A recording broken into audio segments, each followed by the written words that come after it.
안녕하세요. 언제나 열정적인 합주수학 학원 원장 권수혁입니다. 자, 이번엔 얼마 전에 시행된 2021년도 광명고등학교 1학년 1학기 중간고사 분석을 시작해 보도록 하겠습니다. 자, 이 시험이 요즘에 가장 화제의 시험인 것 같습니다. 자, 유형별로 문제를 봤더니 객관식은 16문항, 서술형은 3문항, 서술형 3문항의 배점이 20점이죠. 그렇기 때문에 6점, 7점 정도의 배점을 가지고 있고요.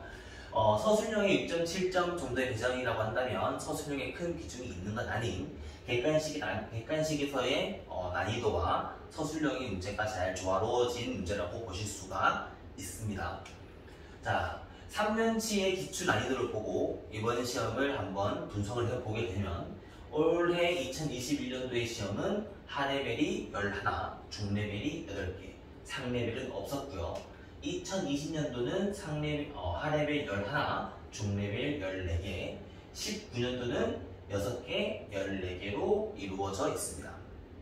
자, 보시면 아시겠지만 이걸 보시면서 대부분 분들이 저 레벨이 맞나? 라고 느끼실 수 있을 것 같은데 이 레벨은 객관적으로 주관적인 저의 판단으로 만들어진 난이도라고 보시면 될 거고요.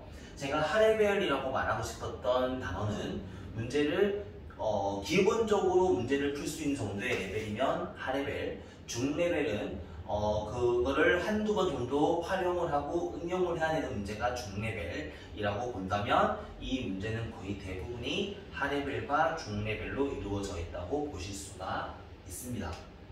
자, 이번에 레벨을 결정지었던 킬리 문항을 한번 살펴본다면 첫 번째 객관식 13번이 있을 수 있겠는데요. 객관식 13번은 이차 함수와 x축과의 교점의 개수에 관한 문제로 이 문제가 이차 함수와 x축까지 교점은 많이 다뤄봤던 문제이긴 합니다. 그런데 그 문제가 상수로 되어 있는 게 아니고 문자로 되어 있다 보니 아이들이 그 관계를 일일이 비교하고 확인하는데 조금 어려움이 있을 수도 있었을 거라고 판단을 하고요. 더군다나 기억, 니은, 디귿 문제는 아이들이 언제나 까다로워하는 문제가 되겠죠. 다시 말하면 세 개를 기억, 니은, 디귿을 전부 다 알아야지만 맞출 수 있는 문제이기 때문에 실질적으로 아이들이 가지고 있는 부담감은 크다고 보실 수도 있겠습니다. 두 번째, 객관식 16번이 되겠습니다. 객관식 16번은 나머지 정리를 활용한 문제로 쉽게 풀리지 않을 수는 있겠지만 많이 접해본 문제라고 보실 수 있습니다. 다시 말하면 f랑 fx 함수랑 g 함수가 합과 차와 곱해서 어떤 인수를 가졌다라는 그런 관계를 물어보는 문제로 나머지 정리 문제에서 웬만큼 활용 문제를 풀어보셨으면 이 문제는 그렇게 난이도가 높았다고 판단할 수는 없었을 것 같습니다. 마지막으로 논술형 3번은 2차 함수 문제와 1차 함수의 교점, 즉 근의 관계를 물어보는 문제였습니다. 이것 또한 함수의 해석력을 물어보는 문제로 충분히 해결이 가능하다고 보실 수 있습니다. 자, 여기까지만 말씀을 드리고 제가 조금 설명을 덧붙여서 말씀을 드리게 되면 제가 넘어가서 5단원부터 말씀을 좀 들어보도록 하겠습니다.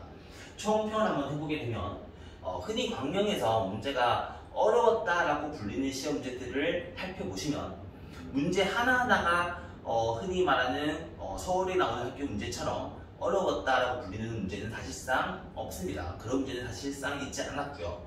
거의 대부분이 시험 초반부터죠. 쉽게 말하면 한 7번 혹은 8번부터 문제가 술술술술 풀리는 문제가 아닌 한두 번 꼬아낸 문제가 있다 보면 아이들이 그 시험을 볼 때 가지고 있는 심리적인 압박이 오기 때문에 흔히 멘붕에 빠지는 상황이 생기기 때문에 이 문제는 이런 종류의 시험은 문제가 크게 점수가 갈라지게 되는 거죠. 다시 말하면 시험 초반에 그런 멘붕에 빠진 친구들은 실제로 점수가 40점, 30점, 50점까지 나올 수도 또 있는 거고 초반의 문제를 슬기롭게 해결을 했거나 혹은 한두 문제를 오히려 과감하게 포기할 수 있었던 친구들 같은 경우는 점수가 70점, 80점까지도 나올 수 있지 않았을까라고 생각을 합니다. 더군다나 제가 사실 제일 하고 싶었던 말 중에 하나인데 냉정하게 이번 시험 문제가 어려웠을까라고 물어본다면 저는 개인적으로 아니었다라고 생각을 하고 싶었습니다. 그런데 제 입장에서 보고 싶었던 게 아니라 아이들의 시선에서 바라봤을 때 그 문제가 쉬웠을까 어려웠을까를 본다면 저는 개인적으로는 이 정도 문제를 어려웠다고 말하는 정도의 난이도가 좀 아쉽다라고 생각을 하고 있습니다. 다시 말하면 광명고 아이들 자체가 레벨을 조금 올려줄 필요가 있지 않을까, 혹은 마음속으로 우리 학교 문제는 이만큼까지 어렵게 나오지 않겠지라는 그런 마음으로 시험 대비를 좀 안 한 게 아니었을까. 항상 우리 학교도 이제 광북고, 진성고 혹은 더 나아가서 서울에 있는 학교들처럼 문제가 쉽게 풀리는 학교가 아니라는 걸 인정을 하고 문제를 어려운 문제도 공부를 좀 해줘야 되는데 자꾸 쉽게만 공부를 하려다 보면 그런 문제에서 초반에서 턱턱 막히는 문제가 생겼을 거라고 생각을 하고 있습니다. 그래서 언제나 저희 학원에서는 모르는 문제가 없었다는 말을 들을 수 있게끔 좀 더 목표를 높여서 공부를 하고 있는 것을 가장 중요한 포커스로 두고 있는 중입니다. 자, 그리고 앞으로 넘어갔던, 그래서 이번 시험에서 예상하고 있는 등급을 한번 제가 예상을 한번 해보게 되면 아이들이 느꼈던 체감적인 난이도가 높았기 때문에 저는 개인적으로 90점 초반대 혹은 80점 후반대가 1등급 컷으로 형성이 되지 않았을까.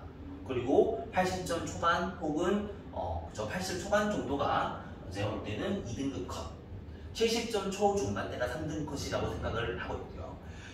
그 후로는 70점대 후로는 등급이 점수가 확 떨어지는 그런 결과가 될 거라고 생각을 하고 있습니다. 광명고등학교도 공부를 웬만큼 하는 친구들, 흔히 1, 2등급끼리의 싸움은 좀 치열한 편이기 때문에 그 사이에서는 아이들끼리 좀 치열하다고 보실 수가 있을 것 같습니다. 자, 따라서 다가오는 이번 기말고사는 어떻게 준비를 해야 할까라고 말씀을 드리면, 이번 기말고사는 아이들이 가장 힘들어하는 도형 문제, 그리고 함수와 방정식과 부등식의 그런 유기적인 관계를 물어보는 단원 자체의 난이도가 있는 편입니다. 그렇기 때문에 문제를 어렵게 공부를 하기보다는 도형 파트에 나오는 공식들을 정확하게 암기를 하고 그 공식들이 유도되는 과정을 한번 연습을 한번 해보면서 이럴 때 이런 문제를 푸는구나, 이럴 때 이런 문제를 쓰는구나를 연습을 하게 되면 더구나 공식을 적용하는데 부담감이 없도록 연습을 많이 하게 되면 문제가 쉽게 풀릴 수 있습니다. 실제로 많은 친구들이 저랑 상담을 할 때 선생님 중간고사 때까지는 점수가 8, 90점대가 잘 나왔는데 90점, 기말고사 때는 등급이 완전 망가졌어요 라는 친구들이 있는데, 그런 친구들을 제가 확인해보면 공식이 완벽하게 암기가 되어 있지 않은 경우들이 많습니다. 그렇기 때문에 공식을 정확하게 외우고 공식을 쓰는데 부담감이 없어야 그 공식을 가지고 활용을 할 수 있기 때문에 아이들한테 정확한 공식을 암기시키는 게 가장 중요하다고 생각을 하고 있습니다. 또한 이번 광명고등학교 시험에서 봤듯이 난이도를 너무 낮추어서 공부를 하지 말고 기말고사 또한 중상 레벨의 문제가 출제될 수가 있기 때문에 모의고사형의 그런 많이 심화된 문제보다는 기본 문제를 한 번, 두 번 활용해준 그런 기본 문제를 활용하는 그런 문제들을 많이 연습해보는 게 좋지 않을까. 교과서 문제와 교과서 변형 문제를 가지고 공부를 해보시고요. 광명고등학교와 비슷한 학교의 레벨을 가진 기출문제를 많이 접해보게 된다면 아이들이 모르는 문제는 없었어요 라는 문제를 말을 할 수 있었을 거라고 생각을 합니다. 저희 학원에서도 기말고사에서 모든 친구들이 원하는 목표를 얻을 수 있게끔 열심히 준비하도록 하겠습니다.